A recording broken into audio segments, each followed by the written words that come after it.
খালি মিলাদ। সবাই জানলো মুহাম্মদ সাল্লাল্লাহু আলাইহি ওয়াসাল্লাম তো মিথ্যা বলে না, তাহলে তো ওয়ালিদ যারে বাপ জানে এটার বাপ না। ওয়ালিদ তো বেরোয় চলে গেছেন। বাড়িতে গিয়ে মারে ডাক দিলেন, মা আমার বাবার নাম কি বলো। আচ্ছা বলেন, এইখানে যারা আছেন বয়স্ক মানুষ 50 বছর 60 বছরের, অনেকেরই এখনো মা বেঁচে আছে না? কথা বলেন, আছে না নাই? যাদের মা বেঁচে আছে বয়স্ক মানুষ একটু হাত দেখান তো দেখি। আব্দুল মজিদ ভাইয়ের বয়স কত, সম্ভাব্য কত আপনার বয়স? 50 প্লাস। ওই যে আপনার বয়স কত? 63 বছর। ওনার মা এখনো আছে। এইবার নেন, এই বয়সে যদি এই মানুষগুলা মারে গিয়া বলে মা আমার বাবার নাম কি, মার যদি চরিত্র ভালো থাকে, এই বুড়ি বয়সে ক্রোধে রাগে জামাত চরিত্র নিয়ে সন্দেহ করে ছেলে, এতদিন পরের বয়স 60 প্লাস, আমি 80 বছরের বুড়ি, এতদিন বাপ ডেকে আসলো, হঠাৎ করে বাপের নাম জানতে চায়, শরীরের সমস্ত শক্তি একত্রিত করে হাতের মধ্যে এনে এক থাপ্পড় দিয়ে বলবে বেটা বেয়াদব। কথা বলেন। ওয়ালিদের মাথা করে নাই, বলছে ওয়ালিদ কারণ কি রে? সন্দেহ যাচ্ছে, মারলো না কেন আমারে, কারণটা কি? ডাকতে বলছেন মা কারণ বলবো, আগে কাবায় চলো। খানায় কাবার কাছে নিয়ে গেছে, বলে এই কাবা টাচ করে বল আমার বাবার নাম কি। বলছে মূল কারণ খুলে বল।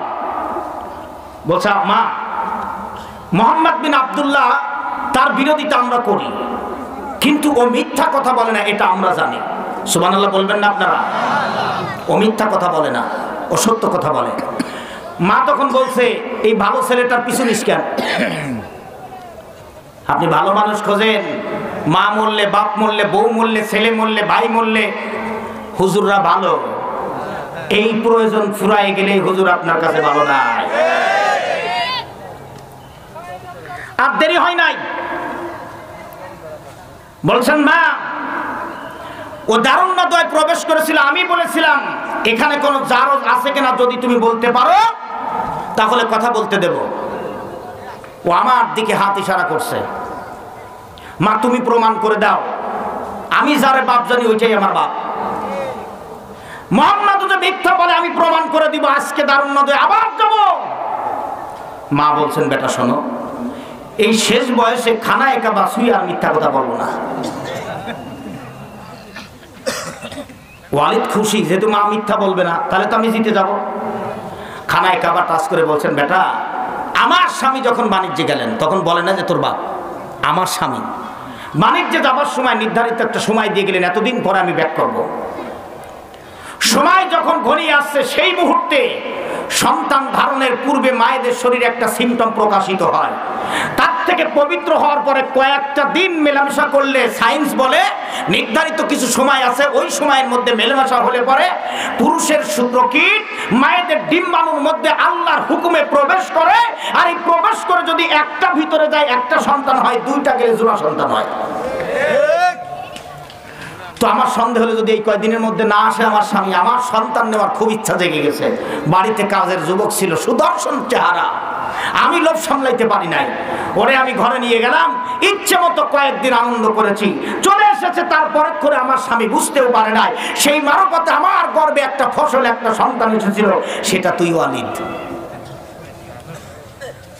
বলছে বাবা মা ওই বীর পুরুষের নাম কি? চিন্তা করছেন? শয়তান হলে যা হয়, বীর পুরুষের নাম কি? মা তখন বলছেন তার নাম হলো মুগীরা। ওই দিন থেকে নাম হয়ে গেছে ওয়ালিদ বিন মুগীরা। খালি তো শুনছেন, আজকে ভেঙে ভেঙে দিয়ে নিয়ে যান সব, আজকে দিলের মধ্যে করে সব নেন। এখন যারা ইসলামের বিরোধিতা করেছেন, ওয়ালিদ ইসলামের বিরোধিতা করার জন্য তারই সার্টিফিকেট এসে গেছে। কথা না বললে হবে না, জোরে বলেন। আল্লাহ তাআলা এই আয়াতটাকে বলবৎ রেখে দিয়েছেন, যদি আপনার বুকে সাহস থাকে, আপনার বাপ যদি কবরস্থানের মধ্যে রেখে দেন, যারে আপনি বাপ জানেন, আপনার মায়ের স্বামী, ওইখান থেকে এক টুকরা হাড্ডি উঠান, আরিফপুর গেলে পাবেন না, কারণ এক কবরে ডজন ডজন কবর হয়, কোনটা বাপের হাড্ডিটা পাবেন না, এইখানে মিলাইতে পারবেন। একটা হাড্ডি নিয়ে ফরেনসিক বিভাগে চলে যান, আপনার ওই পিতা জানা মায়ের স্বামীর হাড্ডি ডিএনএ টেস্ট করেন, আর আপনার ডিএনএ টেস্ট করে দেখবেন আল্লাহর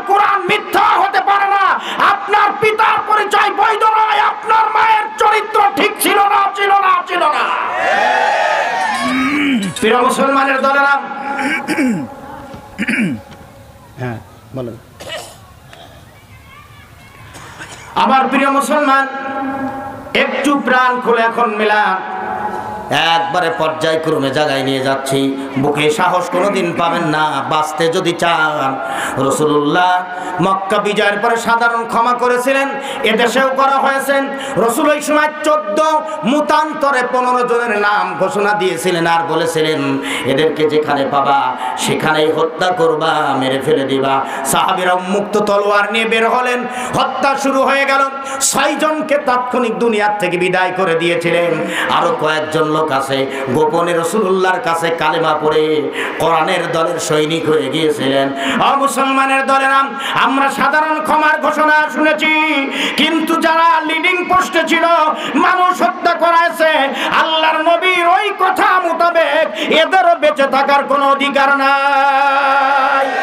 সুতরাং এদের বিচার করার জন্য এই কোরআনের আইন দরকার আছে না নাই? সবাই একযোগে বলেন দরকার আছে না নাই? কোরআন আইন এদেশে প্রতিষ্ঠা হোক। কারা কারা চাই? আল্লাহু আকবার বলে হাত দেখান।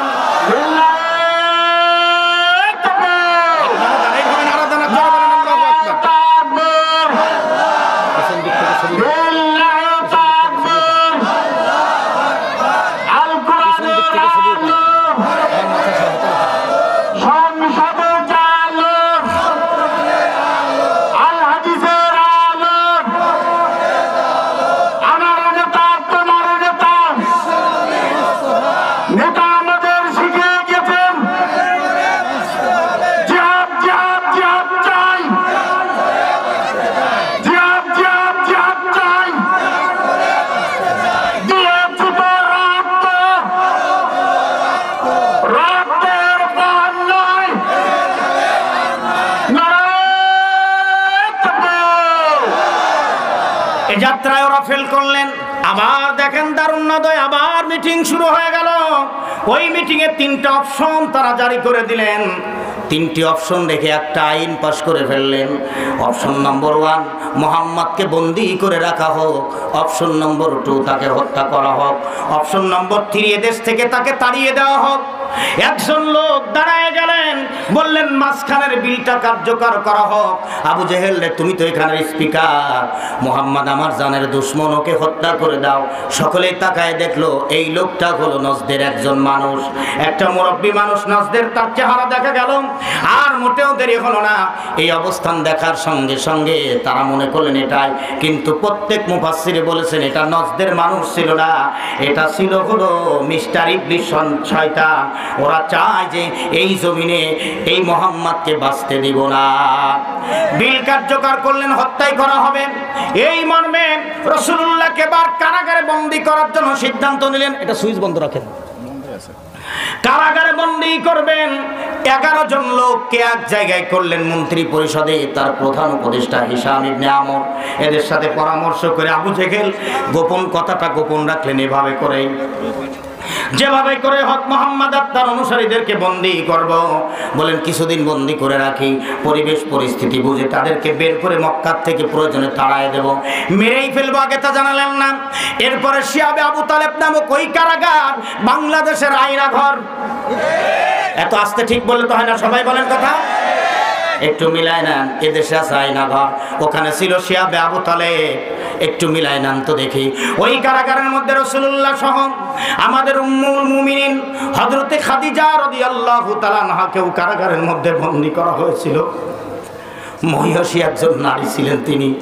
ইসলামের জন্য এত বড় ত্যাগ তার ছিল, জামান নবীর সম্মান ইজ্জতকে ধরে রাখার জন্য নিজের সমস্ত সম্পদ রাসূলুল্লাহর নামে অক্ষ করে দিয়েছিলেন। আল্লাহ।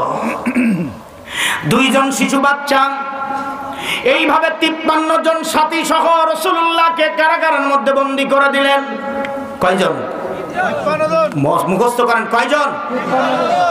কারাগারের মধ্যে দিয়ে দিলেন।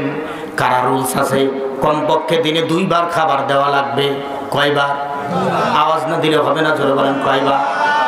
কমপক্ষে দিনে 2 বার খাবার দেওয়া লাগবে, পানি দেওয়া লাগবে, প্রসাবের জায়গা সব দেওয়া লাগবে। এ সব কিছু বন্ধ করে দিলেন আবু জেহেলেরা। কারাগারে খাবার নাই। সাহাবীরা জানিয়ে গেলেন সব শেষ হয়ে গেছে। যেই সুরাহিতে পানি নিয়েছিলেন, চামড়া ধাবকতা করা সুরাহি, এগুলোর পানি ফুরায় গেল। আজ আর খাবার নাই।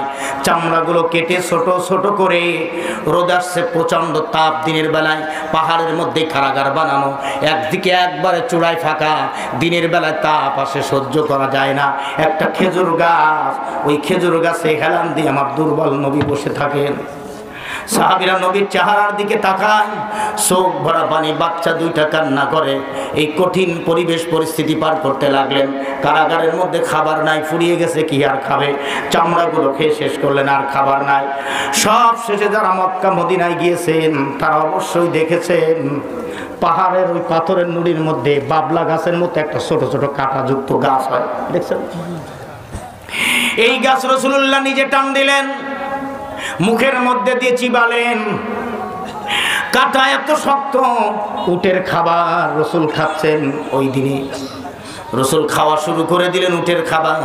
খাইতে খাইতে আর মোটেও দেরি হলো না। ভিতরে চাপ লাগলেন কাঁটার, অসংখ্য জায়গায় ছিদ্র হয়ে ফিনকি দিয়ে রক্ত বের হতে লাগলেন। ওই অবস্থায় চিবায়া নরম করে আল্লাহর নবী বাচ্চা 2টার মুখে তুলে দিচ্ছেন। বাচ্চারা খেতে পারছেন না। রাসূলুল্লাহ নিজের জিহ্বাটা বাচ্চাদের মুখে দিয়েছিলেন যে একটু রস যাক ওদের মুখে। আল্লাহর নবীর জিহ্বার রস পর্যন্ত সেদিন শুকায় গেল। সাহাবীরা 7 দিন, 8 দিন, 10 দিন, 15 দিন পর একটু প্রসাব পায়খানা করতেন। সেই প্রসাব পায়খানার সাথে প্রচণ্ড ব্লিডিং হতো।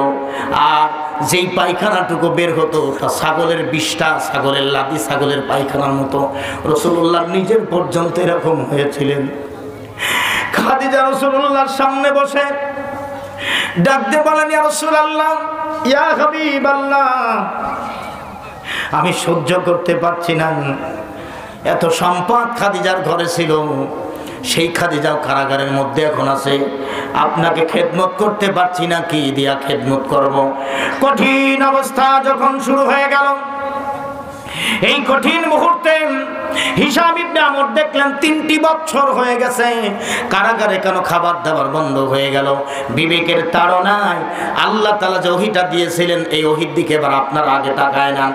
আল্লাহ এটা কোরআনে কোট করে দিলেন, ওয়া ইয ইয়ামকুরু বিকাল্লাযীনা কাফারু লিয়ুযবিতুকা আও ইয়াকতুলুকা আও ইউখরিজুক ওয়া ইয়ামকুরুনা ওয়া ইয়ামকুরুল্লাহ আল্লাহু খায়রুল মাকিরিন। প্রিয় ভাইরা, দেরি হয় নাই। হিশাম ইবনে আমর আবু জেহেলের কাছে গেলেন, খুব কম সময়ের মধ্যে বলেন, নেতা, কারাগারে খাবার দাবার বন্ধ করে দিলেন, কারণ কি? বলে, বোঝো নাই, না খাওয়ায়া মুহাম্মদ আত্মার অনুসারীদেরকে হত্যা করব, যাতে কারোর কাছে কোনো জবাবদিহিতা করা না লাগে। হিশাম বললেন, এটা ঠিক হবে না। বলে, ঠিক বেঠিক আমি বুঝবো, বেটা তুমি সরো। হিশামের বয়স তখন 82 বছর, একবারে বুড়া মানুষ, বাড়ি এসে খেতে পারে না, ঘুমাতে পারে না। স্ত্রী বললেন, কি টেনশন করেন? স্ত্রীর কাছে খুলে বললেন, আপনি কি করতে চান? স্ত্রী ডাক দিয়ে বললেন, এই মক্কায় সবচাইতে ভালো মানুষ হলো মুহাম্মদ। স্ত্রীকে বলছেন, সবচাইতে ভালো মানুষ হলো মুহাম্মদ। আমি হিশাম এই ভালো মানুষটাকে হত্যা হোক এইটা দেখতে চাই না। আল্লাহু আকবার বলেন। তার সঙ্গে যে লোকগুলি আছে আবু বকরেরা, এরা সাদিকুল আমিন, এরা ভালো মানুষ। এদের একটাই দোষ, ওরা আল্লাহর কথা বলে, বাকি কোনো দোষ এদের আর নাই। এদেশে যারা ইসলামের কথা বলে, আল্লাহর কথা বলে, এদের একটাই দোষ, যার কারণে ফ্যাসিস্টরা মেনে নিতে পারে না। ওদের শরীরের মধ্যে আমার তো মনে হয় আবু জেহেলের রক্ত আছে, কথা বলেন ঠিক কিনা? আবু জেহেল বদরে মারা পড়েছিল, পালাইলা কান, মাঠে নেমে দেখতে গোশত হাড্ডি আলাদা করে দিত আমাদের ছেলেরাই, কথা বলেন ঠিক কিনা? একটু মিলা খালি। আপনাদের লজ্জা করে না যারা এখনো ওই নৌকায় চড়তে চান? একটু তো লজ্জা থাকা দরকার। মা চলে গেছে বাচ্চা ফেলে দিয়ে, আর একটা মুরগি বাজ পাখি চিল পাখি বাচ্চা নেওয়ার জন্য ছোদায়, মুরগি তার ডানা দিয়ে বাচ্চাগুলো আটকায় রাখে, কোনোভাবেই পাখির হাতে ছেড়ে দিতে চায় না। তোদের মা যখন চলে গেল তোর খালাকে নিয়ে একটা সন্তান তো নেয় নাই, যদি মায়াই থাকতো বলতো মরে যাবো, দেশ ছাড়বো না। আমার কথা তো ভিতরে অনেক জমা আছে, আর কত নোট যে মোবাইলের মধ্যে করে করে রাখছি, এর মধ্যে 1 আর 20 বছর ওয়াজ করো, তারপর আমি শেষ। আমার মুসলমান মিলায় নেন, হিশামের স্ত্রী যখন এই কথা বললেন, বলে আপনি বাঁচাইতে যাবেন, আপনি বুড়া মানুষ, আবু জেহেল বুঝতে পারলে আপনার বিপদ হবে। কয়েকটা দিন যাবার পরে আরো শারীরিকভাবে ভেঙে পড়লেন, ঘুম নাই খাওয়া নাই। হঠাৎ করে রাত 1টা কি 1:30টা, মুফাসসিররা এরকম টাইম উল্লেখ করেছেন, এই গভীর রাতে হিশাম বললেন অস্ত্রটা তাড়াতাড়ি দাও, তলোয়ার নিলেন, সেই তলোয়ার নিয়ে তিনি রওনা দিলেন। হিশামের বাড়ির নিকটে ছিল জুহাইরের বাড়ি, ওই বাড়িতে যাচ্ছেন সেই মুহূর্তে যে ঘটনা ঘটে, এক রাতে 4টি ঘটনা ঘটলো ওই রাতে 4 বাড়িতে। জুহাইর বাড়িতে ঢুকলেন, জুহাইর ছিল আবু জেহেলের ডান হাত, মানুষ হত্যা থেকে শুরু করে জায়গা জমি দখল চান্দা পানি সব উঠাতেন জুহাইর, নিজের ভাগটা নিয়ে বাড়ি আসছেন। মা বললেন থামো, আমি জানতে পারলাম তুমি আবু জেহেলের ডান হাত, যা বলে তুমি তাই করো। সুতরাং এটাও শুনলাম তুমি নাকি মোহাম্মদকে হত্যা করতে চাচ্ছ, আবু জেহেলের নির্দেশে কারাগারে ভর্তি করে খাবার দাবার বন্ধ করে দেওয়া হয়েছে। হ্যাঁ জুহাইর, এই কামটা করেই বুঝি আসলে চান্দা পানি নিয়ে। তুমি কি জানো রে জুহাইর মোহাম্মদকে? জুহাইর কোনো কথা বললেন না। মা ডাক দিয়ে বলছেন জুহাইর রে, মোহাম্মদ তোর দুধ ভাই। সুবহানাল্লাহ বলবেন না? আমার রাসূল 5 জন মহিলার দুধ পান করেছিলেন, তার মধ্যে জুহাইরের মা একজন। হালিমাতুস সাদিয়ার বাড়িতে রাসূলুল্লাহ লালিত পালিত হতেন। হালিমাতুস সাদিয়া আর জুহাইরের মা হলো বোন। এই বোনে বোনের সম্পর্ক যেদিন আসলো এইভাবে করে, হালিমাতুস সাদিয়া প্রচন্ড অসুস্থ সংবাদ পেয়েছেন। জুহাইর তখন দদ্দপুষ্য বাচ্চা, কোলে করে নিয়ে বোনকে দেখতে গেলেন জুহাইরের মা। ওই সময় রাসূলুল্লাহ হালিমাতুস সাদিয়ার পাশে বসে দুধমার মাথায় হাত বুলায়ে দিচ্ছেন। হালিমাতুস সাদিয়া কান্না বিজড়িত কণ্ঠে ডাক দিয়ে বললেন জুহাইরের মা, বোন আমার শোন, আজ কয়েকটা দিন আমি মাথা উঠাতে পারি না, বসতে পারি না, দাঁড়াতে পারি না, এত দুর্বল হয়ে পড়েছে অসুস্থতার কারণে। আমার মোহাম্মদ বড় ভদ্র ছেলে রে, আমাকে বিরক্ত করে না। কয়েকটা দিন হলো আমি আমার মোহাম্মদকে তৃপ্ত সহকারে দুধ পান করাইতে পারি না। তোর কোলে বাচ্চা আছে দুধের, আমার মোহাম্মদকে কয়েকটা দিন দুধ পান করা, যে কয়দিন সুস্থ না হয় আমার বাড়ি থাক।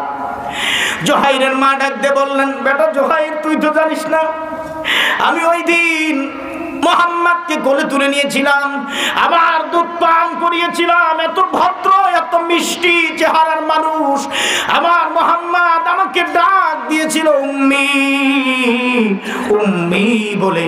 এত মিষ্টি মাখা ডাক আমার কানে এখনো বেঁচে আছে, যেই ডাকটা তুই কোনোদিন পেটের ছেলে হয়ে আমাকে দিতে পারিস না। সেই মোহাম্মদকে মারা যাবে না। আবু জেহেলের বাড়ি যা, চাবিটা নিয়ে আয়, মোহাম্মদকে কারাগার থেকে মুক্ত করে দে। কথা বলে নাই, বলে জানি তুই পারবি না, তাহলে শোন, ওই দলটা ত্যাগ কর, আর অন্যায় কাম করবি না, আমার সম্পদ যতটুকু আছে ততটুকু সন্তুষ্ট থাক। কথা বললেন না। 3 নম্বরে বললেন, জানি এটাও পারলি না। 3 নম্বরে, আমার তো বয়স হয়েছে, অসুস্থ, আমি যখন তখন মারা যাব, আমি মারা গেলে আমার সম্পদ তুই ভোগ করতে পারবি না, আমার লাশের পাশে উম্মি উম্মি বলে, মা মা বলে কাঁদতে পারবি না, আমার খাটিয়া বহন করবি না, দাফন করতে পারবি না। সেই মুহূর্তে হিশাম ইবনে আমর দরজায় গিয়ে জুহাইরের বাড়িতে নক করেছেন। আওয়াজ হলো কেন? আমি হিশাম। দরজা খুলে দিলেন নেতা এত রাতে, দরজা বন্ধ করে দিলেন। বললেন তুমিও ছিলে দারুন নাদওয়ার মিটিং এ, আমিও ছিলাম। কথা ছিল একটা, আবু জেহেল করতেছে আর একটা। মোহাম্মদকে তো এইভাবে মারতে দেওয়া যায় না। বিবেকের দিকে তাকায়া একটা কাফের ঘুরে দাঁড়ালেন। জুহাইর ওই সময় বললেন, নেতা আমার মা এই কথা মাত্র শোনালো, আমি তো জানতাম না, সুতরাং দুধ ভাইকে আমিও বাঁচাতে চাই। আবু জেহেলকে ত্যাগ করলাম।